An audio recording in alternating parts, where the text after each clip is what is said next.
एक कहानी अनसुनी भी श्रवण राठौर के साथ। गुड्डू की पैदाइश और परवरिश पानीपत में ही हुई थी। अपने गांव के बारे में उसने सुना तो था, लेकिन कभी वहां जाने का मौका नहीं मिला। जब जब कभी पिताजी से पूछा तो उन्होंने कुछ न कुछ कहकर बात टाल दी। अब गुड्डू ने सोच लिया था कि एक नई डॉक्यूमेंट्री बनानी है, तो क्यों ना चुपचाप बिना बताए गांव जाकर ही बना ली जाए। और उसका दोस्त गोविंद। वो तो साथ चल ही गया। दोनों वापस आकर बस इतना बताएंगे कि घूमने गए थे। शाम की बस पकड़कर गोविंद को साथ लेकर गुड्डू गांव के लिए निकल पड़ा। तकरीबन 12 घंटे का रास्ता तय करके एमपी बॉर्डर के पास अपने गांव पहुंचा तो सुबह के 5:30 बजे थे। इधर उधर पूछते और ढूंढते हुए वह अपने गांव के घर तक पहुंच गया। गुड्डू के गांव वाले इस घर में कोई नहीं रहता था। दरवाजे पर बड़ा सा जंग लगा हुआ ताला लटका था, जो ईंट से 3-4 बार मारने पर ही टूटा। दरवाजा एक डरावनी चरमराहट के साथ खुला। घर के बीचों बीच बने आंगन में सामान रखकर गुड्डू और गोविंद छत पर गए। वहां जाकर गुड्डू ने देखा गांव की खूबसूरती कहीं और नहीं थी। खेतों की जगह बड़े बड़े मैदान थे, जहां फसलों की जगह ऊंची ऊंची घास लहरा रही थी। कहीं कहीं पर एकाध औरतें अपने छोटे बच्चों को संभालती दिखाई दी, जो रह रहकर छत पर खड़े गुड्डू और गोविंद को देखती और फिर घूंघट कर बच्चों को खींचती हुई घर के अंदर ले जाती। छत के दूसरे कोने पर जाकर उन्होंने थोड़ी दूरी पर एक बड़ी सी हवेली जैसी इमारत देखी, लेकिन वह किसी के रहने लायक तो नहीं लग रही थी। पूरे मकान में कहीं भी खिड़की नहीं थी और छत भी सपाट नहीं थी। 4 ऊंची ऊंची दीवारें थीं और छत ढलान वाली थी, जिस पर न तो पानी टिक सकता था और न ही कोई आदमी। और उसी ढलान वाली छत की दीवार पर बड़े बड़े रोशनदान थे, जिनसे अंदर रोशनी जाती होगी। अपने ही गांव में इतना सब अजीब देखकर गुड्डू का शक और गहरा हुआ। उसने इंटरनेट पर खोज की तो पाया कि उसका गांव एक भूतिया गांव के नाम से मशहूर है, जहां कोई भी लड़का 15 साल की उम्र के बाद नहीं रहता। उन्हें घर वाले खुद बाहर भेज देते हैं। गुड्डू ने जिंदगी में ऐसी बातें न तो कभी पढ़ी थीं और न ही किसी के मुंह से सुनी थी। उसने ये आर्टिकल गोविंद को भी पढ़ाया और दोनों ने सोचा, दिन में थोड़ी सफाई कर लेते हैं, फिर रात को देखते हैं कहां और कौन सा भूत है। और शुरुआत उसी अजीब मकान से करेंगे जो उन्होंने घर की छत से देखा था। दिन बीता, दोपहर बीती और गांव के हिसाब से एक चीज साफ दिखी, अंधेरा होते ही सब लोग अपने अपने घरों में बंद हो गए। वैसे भी गांव में सिर्फ औरतें, बच्चे और बुजुर्ग ही थे। रात को दोनों उस हवेली जैसे मकान की ओर निकले। पेड़ों के झुरमुटों के बीच से होकर वे लोहे के बड़े से दरवाजे के पास पहुंचे, जहां एक चौकीदार बीड़ी पीता बैठा था। गुड्डू ने उससे पूछा, क्या चाचा, इस मकान में भी भूत प्रेत हैं क्या?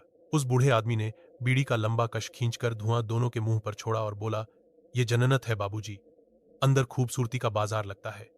रोज रात को जहां से लोग डरते हैं, वहां भूतों की कहानियां फैलाई जाती हैं।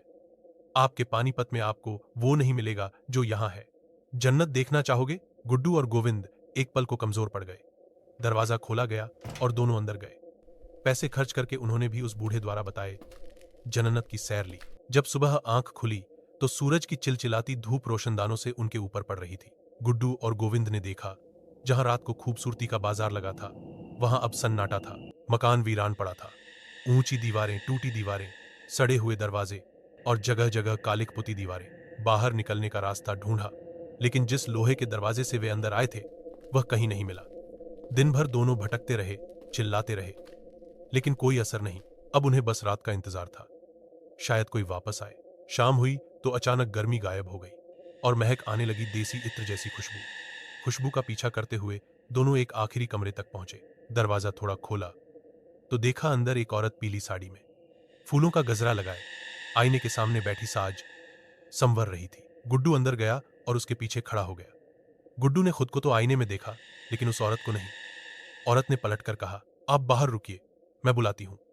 गुड्डू जैसे किसी वश में था, चुपचाप बाहर चला गया। गोविंद बार बार पूछता रहा, क्या हुआ अंदर? कोई था? गुड्डू कुछ बोल नहीं पाया।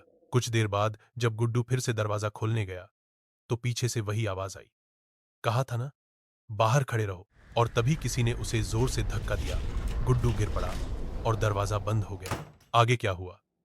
वो आईना फिर सामने था, लेकिन इस बार गुड्डू खुद को भी नहीं देख पा रहा था। जब उसने हाथ बढ़ाकर शीशा छुआ तो ऐसा लगा जैसे किसी ने उसे अंदर खींचने की कोशिश की। शीशा टूट गया। गुड्डू जमीन पर गिर पड़ा, माथे से खून बहने लगा। तभी शीशे पर खून से अपने आप लिखा गया, तुम्हारी गलती तो नहीं है, लेकिन सजा तुम्हें भी मिलेगी। गुड्डू उठकर भागा, लेकिन दरवाजा बंद था। गोविंद दरवाजा को पीटता रहा बाहर से। कुछ देर बाद दरवाजा खुला। गुड्डू को लगा था वह घंटे भर से अंदर था, लेकिन गोविंद के मुताबिक सिर्फ 5010 मिनट ही बीते थे। गुड्डू ने उसे सब बताया, लेकिन जब पीछे मुड़कर देखा, न तो शीशा टूटा था, न खून। इसके बाद गुड्डू पर भूत का असर हुआ। उसने गोविंद पर हमला कर दिया, उसे मार डाला।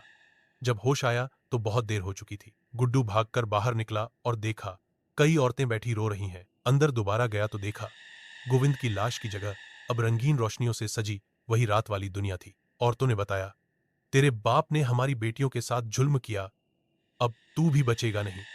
पूरे मकान में आग लगा दी गई। गुड्डू उसी आग में झोंक दिया गया। लोहे का दरवाजा चिरचिराता बंद हो गया। मैं हूं श्रवण, और ये थी आज की एक कहानी अनसुनी भी। ऐसी अनसुनी कहानी सुनने के लिए सब्सक्राइब करें।